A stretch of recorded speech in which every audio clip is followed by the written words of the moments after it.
Oke, bismillahirrahmanirrahim. Assalamualaikum. Oke, kita akhirnya ada di pertemuan terakhir hari ini, minggu terakhir, minggu depan sudah UTS kita, jadi mohon dimanfaatkan sebaik-baiknya minggu terakhir ini untuk memaksimalkan apa pemahaman kalian terhadap materi mata kuliah apapun, ya. Apalagi kalau ngerasa kemarin UTS-nya kurang, berarti ini adalah saat-saat kalian untuk bisa mengejar ketertinggalan, ya.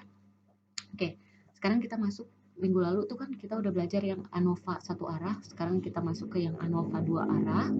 Jadi seperti yang saya bilang minggu lalu di video sebelumnya, yang membedakan adalah faktornya aja. Kalau satu arah kemarin cuma ada satu faktor, kalau sekarang ada dua faktor, ya. Dua faktor pada variabel dependen. Kalau lupa dibuka sepintas lagi video yang minggu lalu, eh, yang satu faktor gimana. Nah, sekarang si ANOVA dua arah ini memeriksa efek dari yang pertama, dua faktor pada variabel dependen, kemudian yang kedua itu adalah interaksi antara level yang berbeda pada dua faktor. Jadi dua faktor itu bisa kita lihat efek dua faktor itu atau efek interaksi dari kedua faktor. Ya, contohnya eh, pengisian botol soft drink, misalnya ini waktu ngisinya dipengaruhi oleh persen karbonasinya dibagi jadi berapa persen, misalnya sekian persen sama sekian persen gitu. Kemudian kecepatan lainnya dibagi jadi kecepatan paling rendah, sedang sama tinggi gitu.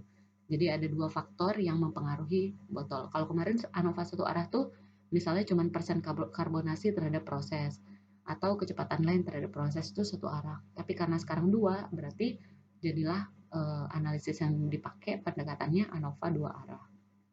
Nah, yang mana yang disebut interaksi? Interaksi ini yaitu apakah persentase, ya ini interaksi kan ini ceritanya kalau misalnya uh, anggap ini yang satu, ini yang dua, ini yang bintang gitu ya. Nah, kita melihat apakah satu dan dua ini uh, bagaimana dia terhadap si proses bintang gitu ya. Nah, kalau yang interaksi itu apakah interaksi ini kan tadi ada levelnya, level A, level B, sama level C. Sorry, karbonasi. Di sini juga ada D, E, F. Nah, interaksi itu adalah apakah pengaruh pada persentase karbonasi ini bergantung pada kecepatan lain tertentu. Jadi interaksi antara dua faktor gitu. Nah, eh, asumsinya sama kayak yang ANOVA satu arah, dia ada asumsi normal, populasinya normal supaya bisa eh, dipercaya nanti ending ujinya itu, kemudian variansinya homogen, ya. Ini kembali lagi pakai apa sebaiknya kalau udah di anggap karena masih kuliah jadi kita bisa asumsiin aja, tapi kalau nanti di kehidupan nyata harus diuji dulu homogenitasnya apa. Pakai uji yang kemarin varian 1 sama dengan varian 2 kuadrat, pakai uji F. Masih ingat ya? Nah, ini harus dicek dulu variansinya homogen apa enggak. Kemudian independensi error, errornya harus independen satu sama lain. Nah, datanya disajikan dalam tabel klasifikasi dua arah. Oke, mana rupanya? Nah, ini kelihatan ngeri, cuman ini sebenarnya sama kayak kemarin, cuman kalau kemarin ke satu arah sininya itu dia ulangan kan ya, diulang berapa kali, satu dua tiga kali kah gitu. Nah, kalau di sini ke bawahnya faktor satu, ke kirinya faktor dua, atau sebaliknya nggak masalah. Kalau kemarin satu faktor, kalian cuman satu faktor cuman mentotal ke arah faktornya aja kan ya. Misal ini level faktor satu, berarti cari total yang satu. Kalau sekarang dua macam, harus dicari juga level yang level satu faktor satu, harus dicari juga totalnya, kemudian dirata-ratain gitu. Jadi bedanya itu aja. Kalau kemarin cuma total ke bawah aja atau total ke satu faktor, ulangannya enggak. Kalau sekarang dua-duanya harus ditotal gitu. Ya, eh, sama aja ini kayak kemarin ya. Ini cuma simbol aja. Kalau kita punya x i dot ini artinya dot ini yang jalan. Jadi x i dot ini artinya x i satu, x i 2 sampai x i yang ke apa namanya? J, terus sampai kalau j-nya sebanyak c berarti i yang ke c gitu. Kalau kita punya x dot j berarti yang jalan depannya i-nya, berarti x1j X2J tambah tengah-tengah nanti ada saat ke I, XIJ tambah misalnya I-nya sampai sebanyak RJ gitu. Rata-rata tinggal mereka totalnya ditambahin dibagi berapa banyaknya gitu kan ya, gampang. Nah, sama kayak yang di ANOVA satu arah, cuman kalau di sini ditambahin satu, yaitu variasi B. Kalau kemarin kan cuman ini perlakuan sama galat, kalau sekarang ditambahin B karena ada dua faktornya. Jadi selain ngitung yang A, kalian harus ngitung yang B juga. Gimana ngitung yang B? Sama persis kayak A kemarin. Ya. Kalau S ini kan galat, bisa dihitung terakhir. Caranya gimana? Karena JKT sama dengan JK galat atau sesatan tambah JKA tambah JKB, berarti JK galat dihitung terakhir karena dia yang agak ribet. Jadi JK total dikurangin JKA tambah JKB gitu aja. Jadi cukup hitung JK total, JKA sama JKB. Ya. Ini rumus JK total. Setiap data dikurangin rata-ratanya dikuadratin kayak yang kemarin persis sama. Kemudian yang A itu sama persis kayak yang kemarin, tinggal totalnya si A gitu ya, totalnya setiap levelnya si A. Kalau yang B berarti totalnya setiap level yang B. Mereka sama-sama punya KTB, nanti tinggal dibagi derajat bebasnya ya. Galat bisa dihitung pakai rumus ini, atau kalau nggak mau ngitung, nah, atau kalau nggak mau dihitung ya tinggal pakai total dikurangi A sama B gitu ya. Kemudian nanti akan punya dua F hitung karena yang satunya KTA, satu dari KTB. Kalau yang satu arah cuma sekali aja hitung F hitungnya. Derajat bebasnya berarti derajat bebas atasnya, derajat bebas A dibagi sesatan. Kalau KTB derajat bebas yang B dibagi sesatan atau galat. Kemudian, sorry. Ini adalah derajat bebasnya yang A, ini galat. Ini derajat yang B, ini galat. Kebalik, maaf.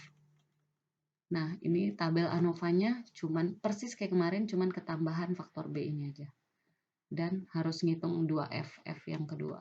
Sama-sama dibagi KTS dan nggak perlu ada KT total.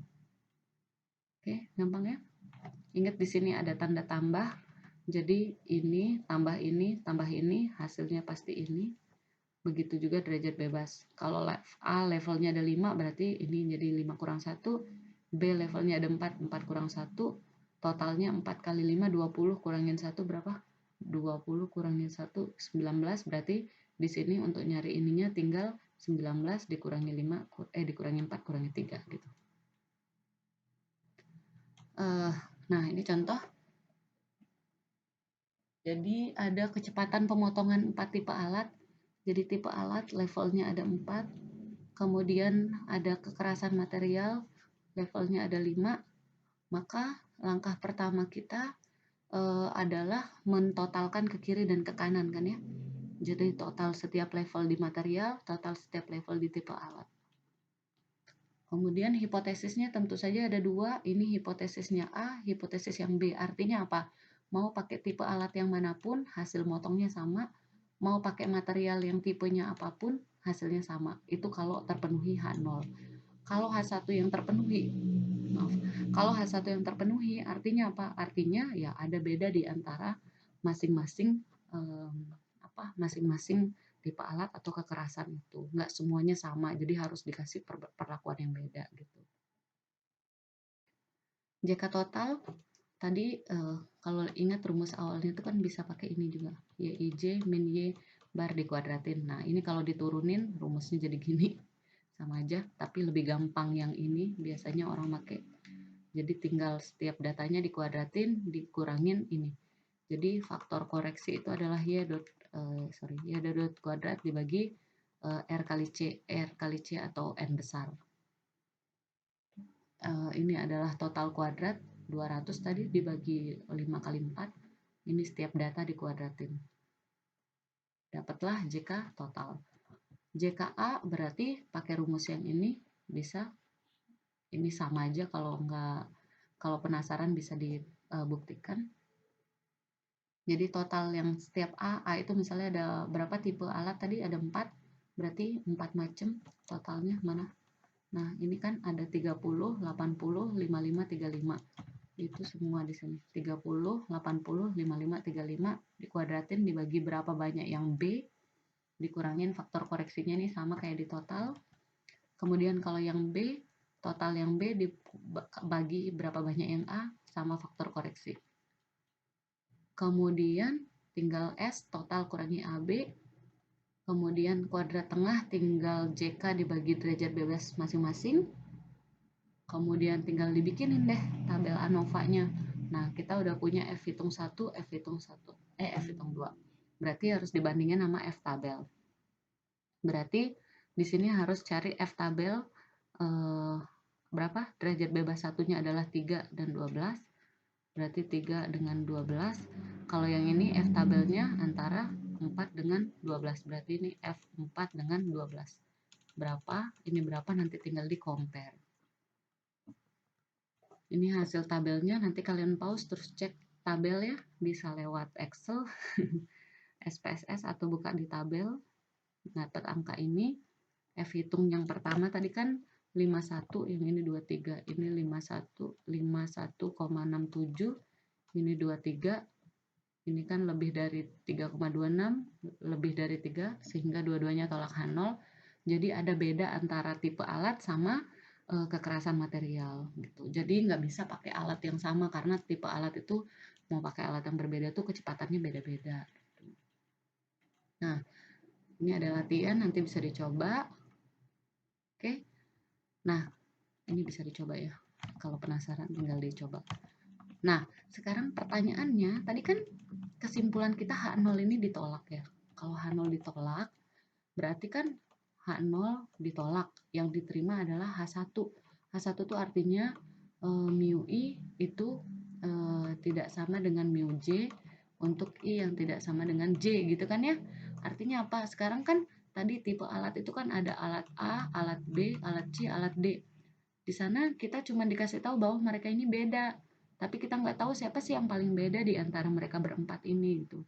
Jadi kita nggak bisa kasih perlakuan apapun kalau belum kita tahu siapa yang beda gitu.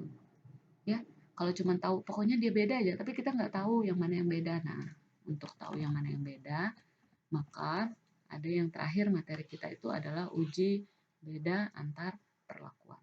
Nanti di video terakhir. Semangat!